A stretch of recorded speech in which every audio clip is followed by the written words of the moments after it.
Have you ever felt like you're working hard but getting nowhere? Like no matter how much effort you put in, you're still stuck in the same place, doing the same things, living the same small life? What if I told you that the secret to breaking free isn't working harder, it's working smarter? By starting earlier? This is the story of one tiny ant who discovered that greatness doesn't come from strength or luck, but from what you do when the colony is still sleeping.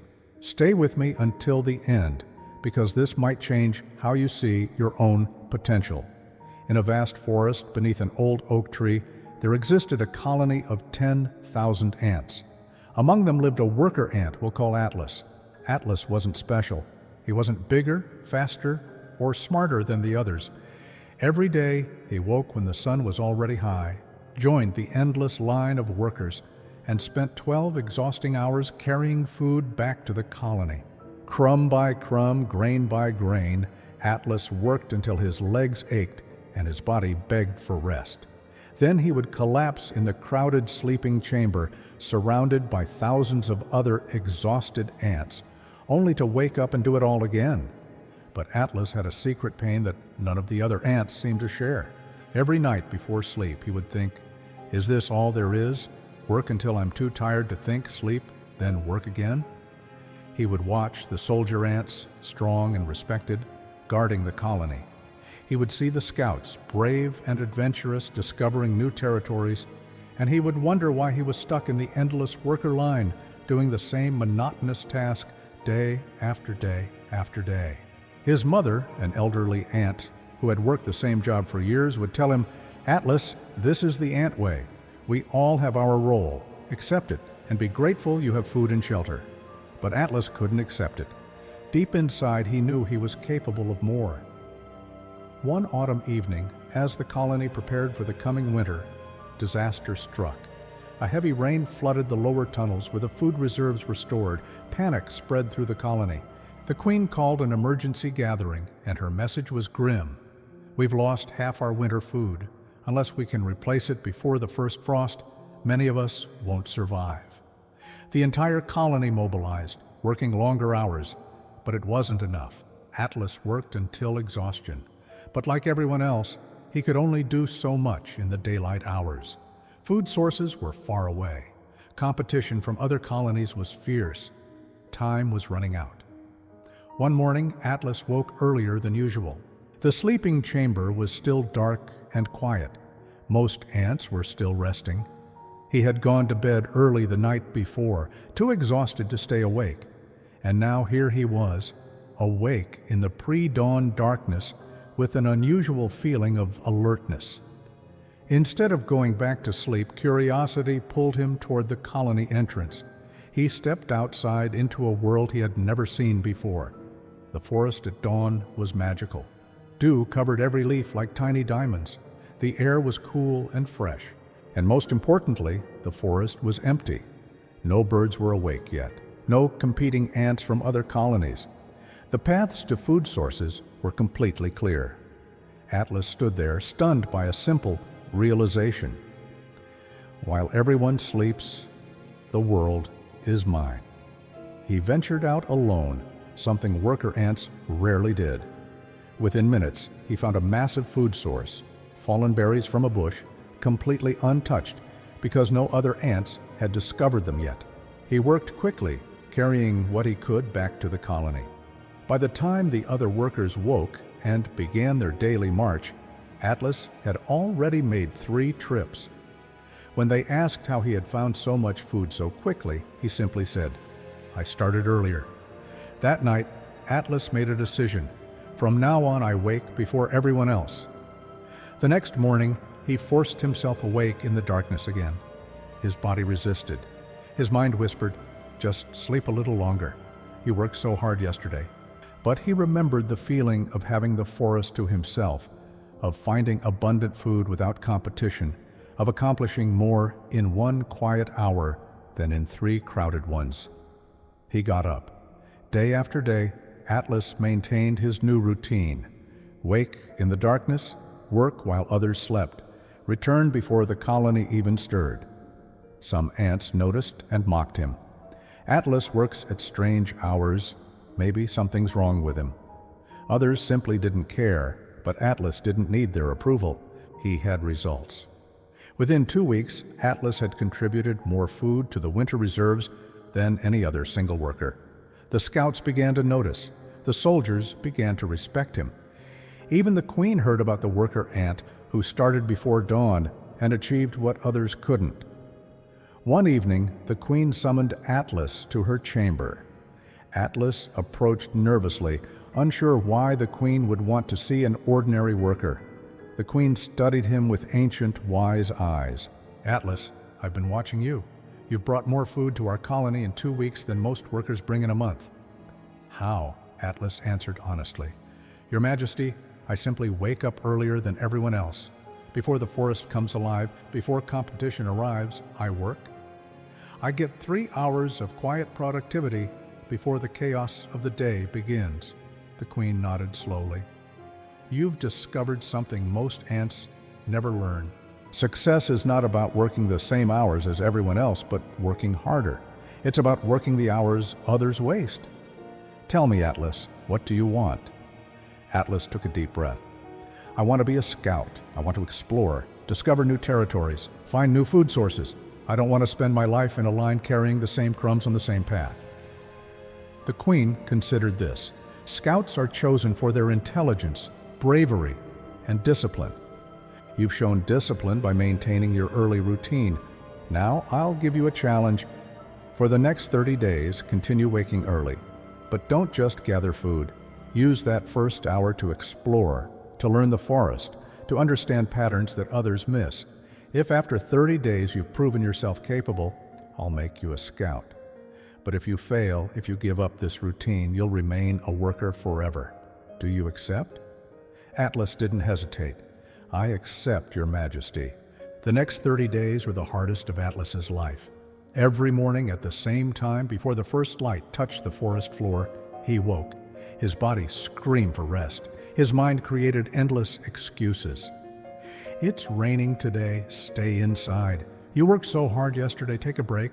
Just one morning off won't hurt." But Atlas had made a promise to the queen and to himself. No matter how tired, no matter the weather, no matter the temptation, he woke up and ventured into the pre-dawn forest. He explored new territories, mapped out food sources, studied the patterns of predators, and learned which plants produced fruit at which times. He discovered a massive berry patch 3 territories away that no scout had found. He located a stream where seeds collected in abundance after rains. He observed that certain birds dropped food scraps in predictable locations. But more than external discoveries, Atlas discovered something about himself. The early morning hours changed him.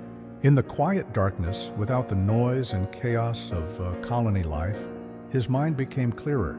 He could think, plan, and solve problems. He realized that most ants weren't less capable than him. They just never had quiet time to think because they lived in constant reaction mode, responding to whatever the day threw at them. By starting early, Atlas controlled his day instead of letting the day control him. The discipline of waking early built discipline in other areas. He became more organized, more focused, more intentional. Other ants worked hard, but Atlas worked smart. On day 30, Atlas returned to the queen's chamber. He presented detailed maps he had created, a mental catalog of food sources by season, and strategic recommendations for winter survival. The queen was astounded. "Atlas, in 30 days, you've learned what takes most scouts years to understand. You've proven yourself. From this day forward, you are a scout of our colony." Atlas felt overwhelming gratitude, but the queen wasn't finished. "But I want you to promise me something.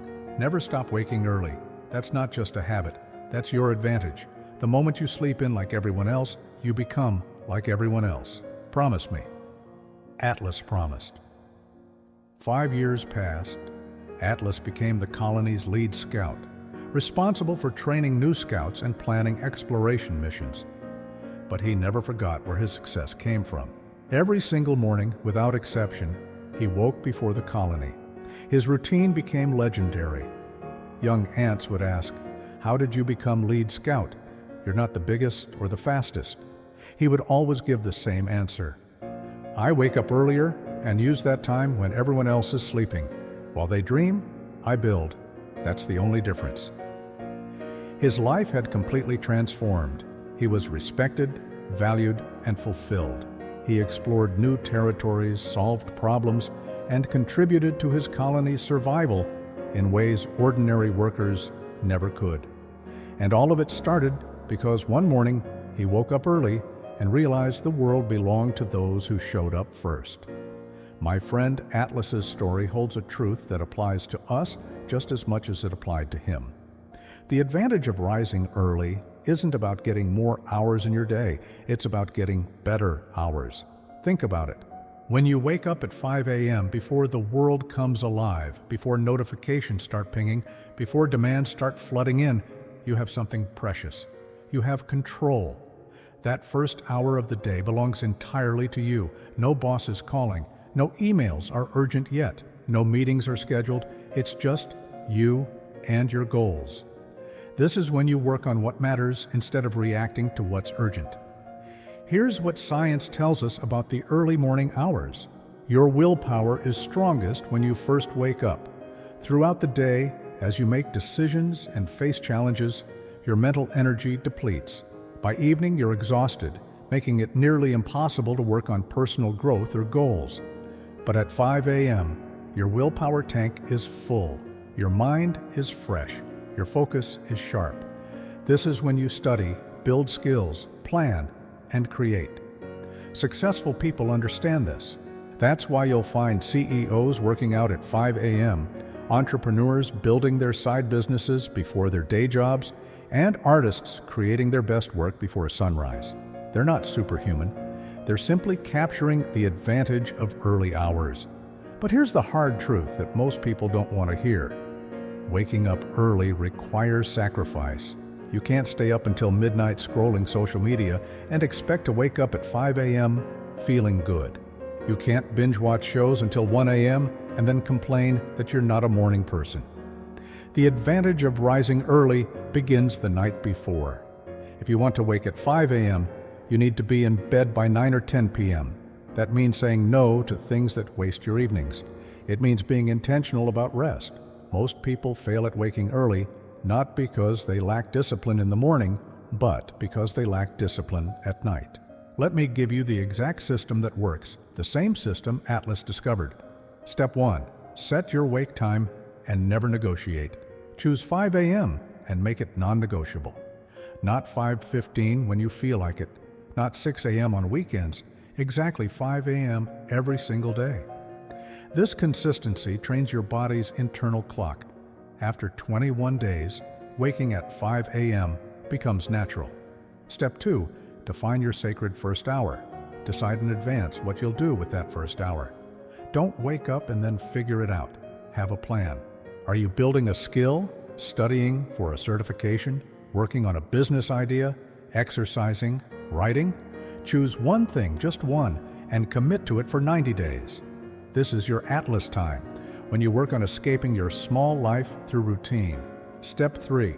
Protect your evening wind down. By 8 p.m., start shutting down. No intense work, no stressful conversations, no blue light from screens if possible. Read, plan tomorrow, relax, be in bed by 9 p.m. This is not optional. You cannot cheat sleep and succeed. Your body needs 7 to 8 hours. You're not eliminating sleep, you're controlling when it happens. Step 4. Place your alarm across the room. This forces you to physically get up to turn it off. Once you're standing, momentum takes over. Don't give yourself the option to get back in bed. Have clothes ready. Have your plan ready. Move immediately into your morning routine. Now, let me address the excuses because I know what you're thinking. But I'm not a morning person. Neither was Atlas. Neither was anyone until they decided to become one. Being a morning person isn't something you're born with. It's something you build through consistency. Your body adapts to whatever schedule you give it. But I have kids and responsibilities. So did many successful people who wake early. They wake before their kids do. They claim that quiet hour before chaos begins. It's precisely because you have responsibilities that you need time for yourself. But I'll be tired. Yes, for the first week, maybe two. Your body is adjusting. Push through. After 21 days, you'll have more energy than ever because you're going to bed earlier and sleeping better quality hours. Here's what will happen if you commit to waking at 5 a.m. for 90 days. In the first week, you'll hate it. Your body will rebel. You'll question why you're doing this. This is the test. Most people quit here. If you push through, you enter week 2 and 3, where it gets slightly easier. You start noticing benefits. Your mind is clearer in the mornings. You're accomplishing more. You feel proud of yourself. By week 4, it becomes a habit. You're waking naturally around 5 a.m. By day 60, it becomes your identity. You're a person who wakes early. By day 90, you'll look back and realize you've built something real, a skill, a business foundation, a healthier body, a clearer mind. And here's the beautiful truth. While everyone else spent those 90 mornings scrolling, sleeping in, or rushing through their routine, you invested 180 hours into your future. That's equivalent to 22 full work days, almost a month of full-time work, just from waking up 2 hours earlier. Imagine what you can build with an extra month every 3 months. In 1 year, you'll gain 4 extra months that everyone else wasted. That's the advantage of rising early. But remember what the Queen told Atlas: the moment you sleep in like everyone else, you become like everyone else. This isn't a challenge you complete and then stop. This is who you become. A person who owns their morning owns their day. A person who owns their day owns their life. So here's your challenge, the same one the Queen gave Atlas. For the next 30 days, wake at 5 a.m. every single day. Use the first hour to work on one specific goal. After 30 days, evaluate your progress. I promise you, if you do this honestly, your life will shift. Maybe not dramatically yet, but you'll feel different, stronger, more capable, more in control. If you're ready to accept this challenge, prove it right now. Hit that like button as your commitment. Then comment below with exactly what you'll build in your first hour tomorrow. I'll be reading every single comment, and I want to see your progress updates in 30 days. Share this video with someone who keeps saying they want to change but never does. Maybe Atlas's story is the push they need. And subscribe to this channel because every week I bring you stories of ordinary individuals who achieved extraordinary things through simple but powerful habits. Remember, Atlas wasn't special. He was just an ordinary ant who made an extraordinary decision to wake up early and use time differently. You're not so different from Atlas. You're working hard, maybe feeling stuck, wondering if this is all there is. The answer is no. There's more available to you, but it starts tomorrow at 5 a.m. Will you be awake, or will you hit snooze and stay in your small life? The choice is yours. Your future is waiting on the other side of that alarm clock. Don't make it wait another day. See you at 5 a.m.